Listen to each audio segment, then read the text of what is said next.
Hello everyone, welcome back to my channel. तो आज हम करने वाले हैं बहुत important topic, charge against profit and appropriation of profit.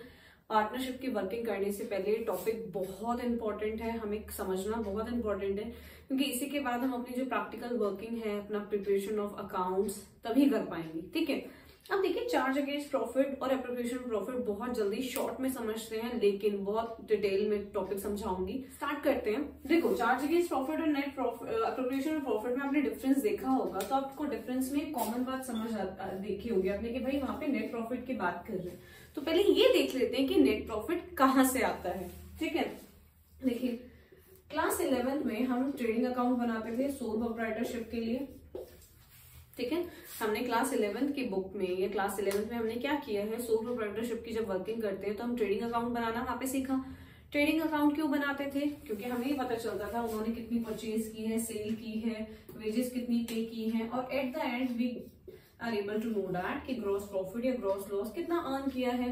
इसके बाद हम बनाते थे पीएनएल अकाउंट। पीएनएल अकाउंट क्यों बनाते थे? अब मैन्युफैक्चरिंग यूनिट के साथ अदर यूनिट्स भी होंगी, उनकी सैलरी, रेंट पे करना, डेप्रिसिएशन ऑफ द एसेट, वो सारे खर्चे हम अपने पीएनएल में लिखते थे। उसके बाद हमें पता चलता था net profit and net loss. Gross profit को यहाँ पे ट्रांसफर करते थे, ग्रॉस लॉस को यहाँ ट्रांसफर करने के बाद जो भी खर्चे थे वो यहाँ पे, सारे एक्सपेंसेस डेबिट साइड, सारी इनकम क्रेडिट साइड। ठीक है, तो फिर हमें पीएनएल से पता चलता था net profit and net loss. अब ये देखो, जो बात थी कि भाई नेट प्रॉफिट के बारे में बात कर रहा है, charge against profit and appropriation of profit के लिए नेट प्रॉफिट हो रहा है। ये नेट प्रॉफिट आया कहां से? तो नेट प्रॉफिट आता है पीएनएल अकाउंट से। पीएनएल को बनाने से पहले हमें बनाना है ट्रेडिंग अकाउंट, तभी हमें पता चलेगा अपना नेट प्रॉफिट या नेट लॉस। अब चार्ज अगेंस्ट प्रॉफिट क्या होता है बेटा? चार्ज अगेंस्ट प्रॉफिट वो खर्चे होते हैं जो कि फर्म को नेट प्रॉफिट निकालने से पहले पे आउट करने ही करने हैं। कौन से खर्चे भाई? ऐसे कौन से खर्चे हैं फर्म के जो कि पे करने ही करने हैं? पे करने ही करने का मतलब क्या होता है कि अगर नेट लॉस हुआ है तब भी नेट प्रॉफिट है, फिर तो पे आउट इजिली कर देंगे अगर इनकम साइड ज्यादा है और एक्सपेंसेस कम है। ठीक है, अब देखिए जो खर्चे पे करने ही करने हैं वो कौन से खर्चे हैं, जल्दी से समझो। अगर किसी पार्टनर ने फर्म को अपनी लैंड जमीन उसमें दी है, कोई भी लैंड या फैक्ट्री या उसने अपनी बिल्डिंग रेंट पे दी है, अगर पार्टनर ने लोन दिया है, ठीक है, लोन टू फर्म को उसने लोन दिया है, तो ये दोनों खर्चे जो है ना, चाहे लॉस हो, नेट लॉस हो फर्म को, तब भी पे आउट करने ही करने हैं। तो वो खर्चे जो नेट प्रॉफिट को निकालने से पहले हमें डिडक्ट करने हैं, that are called charge against profit. वो कौन से खर्चे हैं? That are charge against profit. ठीक है, तो नेट प्रॉफिट निकलेगी कब? जब हम इन दोनों को पे आउट कर देंगे। अब अगर फर्म को नेट लॉस होता है तब भी फर्म को पे करने ही करने हैं। क्लियर है? अब देखिए, तो फिर चार्ज अगेंस्ट प्रॉफिट समझ आया कि all the expenses which the firm have to pay, whether it is earning a net profit या नेट लॉस, इनकम ज्यादा है या एक्सपेंसेस कम है, कुछ भी हो, उसको पे आउट करने वो खर्चे जो नेट प्रॉफिट को निकालने से पहले उसको पे करने हैं, that are called charge against profit. अब एप्रोप्रिएशन ऑफ प्रॉफिट का क्या मतलब है? एप्रोप्रिएशन मतलब होता है बांटना। एप्रोप्रिएशन का क्या मतलब होता है भाई? बांटना, प्रॉफिट को डिस्ट्रीब्यूट करना। Appropriation of profit is distribution of the profit, profit को डिस्ट्रीब्यूट करना। अब सपोज करते हैं, अच्छा से एग्जांपल लेते हैं। देखिए, अगर नेट प्रॉफिट हुआ है, मान लेते हैं फर्म को 50,000 का नेट प्रॉफिट हुआ है।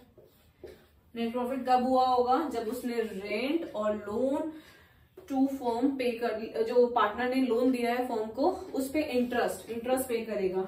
ठीक है, interest on loan, firm interest on loan देगा पार्टनर को जिसने फर्म को लोन दिया है। अब उसने रेंट पे कर दिया है, लोन टू फर्म, जो उसने पार्टनर ने लोन दिया है उस पर इंटरेस्ट पे कर दिया है, तो ये नेट प्रॉफिट निकल के आया।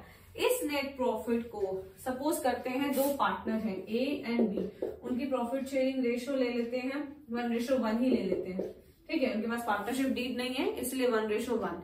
अगर पार्टनरशिप डीड होती तो क्या होती? उनकी प्रॉफिट शेयरिंग रेशियो जो कि उन्होंने अपनी पार्टनरशिप डीड में मेंशन की होती, उसी के according then we will distribute the profit. अब यहाँ पे बात आती है कि जो नेट प्रॉफिट है इसको डिस्ट्रीब्यूट करना है बिटवीन ए एंड बी। अब बड़ा अच्छा लग रहा होगा ना कि भाई 50,000 को डायरेक्ट इन दोनों को दे दो 25,000। बट ऐसा नहीं होने वाला। क्यों? क्योंकि एप्रोप्रिएशन ऑफ प्रॉफिट का एक अकाउंट बनेगा, उस अकाउंट को हम बनाते हैं। डेबिट साइड पे क्या क्या लिखेंगे, जो भी डेबिट और क्रेडिट साइड फॉर्म होगा, जर्नल रिजर्व में ट्रांसफर करना है। एग्जैक्ट 50,000 25,000 थोड़ी ना दे देंगे भाई। इंटरेस्ट ऑन कैपिटल उनको पे करना है, हमें इसी में से करेंगे। इंटरेस्ट ऑन ड्राइंग चार्ज करना है तो प्रॉफिट डिस्ट्रीब्यूट करने से पहले ही होगा, ठीक है। जर्नल रिजर्व में ट्रांसफर करना है, ये भी चैप्टर है हमारा प्रोविजन रिजर्व क्लास 11th में। वहां पे हम सीखते हैं कि जो रिजर्व्स होते हैं कितने तरह के होते हैं, रिजर्व्स में पैसा ट्रांसफर करके क्या होता है, कैसे इसको यूटिलाइज करते हैं, ठीक है। उसके बाद जाकर जब एंड में जो पैसे बचेंगे वो इन दोनों में डिस्ट्रीब्यूट होंगे। तो अभी यहाँ पे समझना क्या था कि भाई चार्ज अगेंस्ट प्रॉफिट क्या होता है। चार्ज अगेंस्ट प्रॉफिट वो होता है जो वो एक्सपेंसेस होते हैं जो नेट रेवेन्यू निकालने से, नेट प्रॉफिट निकालने से पहले ही पे आउट करने हैं। चाहे नेट लॉस हो तो भी पे करो, नेट प्रॉफिट है तो पे करना ही करना है। उसके बाद जो बचेगा, जो अमाउंट बचेगा, that is called net profit. उसको हम प्रॉफिट एंड लॉस, उसको हम appropriation of profit and loss account में डिस्ट्रीब्यूट ट्रांसफर करेंगे। Appropriation of profit and loss account, इसमें ट्रांसफर होगा आपका। अगर नेट प्रॉफिट हुआ है इधर आ जाएगा, नेट लॉस हुआ है इधर आ जाएगा। इसके बाद हम अपने पार्टनर से इंटरेस्ट ऑन ड्राइंग भी चार्ज करते हैं, इंटरेस्ट ऑन कैपिटल उनको पे आउट करेंगे, रिजर्व में ट्रांसफर करेंगे, सैलरी कमीशन अगर उनके डीड में लिखी होगी वो पे करने के बाद जो एंड में प्रॉफिट बचेगा ना, जितना भी होगा वो हम इन पार्टनर्स को डिस्ट्रीब्यूट करेंगे, ठीक है। तो नेट प्रॉफिट कब निकलेगा? जब हम जो एक्सपेंसेस हैं, जो उनकी लायबिलिटी है, चाहे लॉस हो भाई प्रॉफिट हो, पे करना ही करना है। उसके बाद जो पैसा बचेगा वो कहलाएगा net profit and net loss distribute करने के लिए। Appropriation of profit and loss account में उसको ट्रांसफर कर देंगे। फिर appropriation of profit loss account की जो वर्किंग है ये मैं आपको नेक्स्ट वीडियो में समझाती हूँ, क्योंकि ज्यादा लेंथी टॉपिक हो जाएगा। इसमें हमें बस यही समझना था कि चार्ज अगेंस्ट प्रॉफिट क्या होता है और एप्रोप्रिएशन ऑफ प्रॉफिट क्या होता है।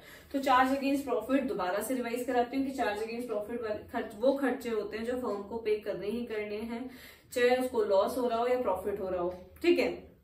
वो खर्चों को पे करने के बाद ही हमारा appropriation of profit and loss account में नेट प्रॉफिट या नेट लॉस ट्रांसफर होगा। सपोज करो अगर यहाँ पे फर्म को नेट लॉस हो गया है 20,000 का भाई, ठीक है।